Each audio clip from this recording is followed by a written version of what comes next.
Сәлем достар, Шабарман арнасына жазылуды ұмытпаңыздар.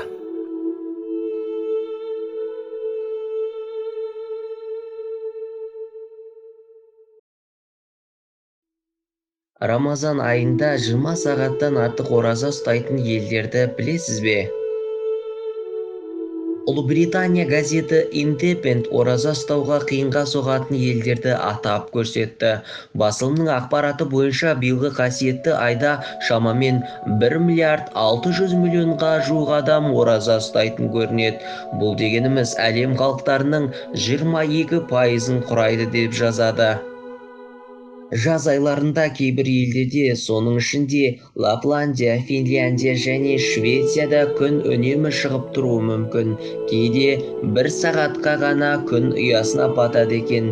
Аталмыш басылым Рамазан кезінде күн 55 минутқа бататын солтүстік Финляндия тұратын отбасымен әңгімелесіп қайтқан.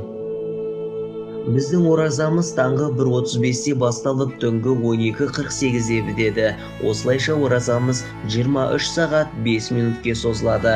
Менің Бангладеште тұратын достарым мен туыстарым біздің оразамыздың 20 сағаттан артық болатынына әлі де сене алмайды, деді жанұя отағасы Мұхаммед. Дегенмен оның айтуынша көрші елдердегі мұсылмандар осындай жағдайларға бейімделіп алған.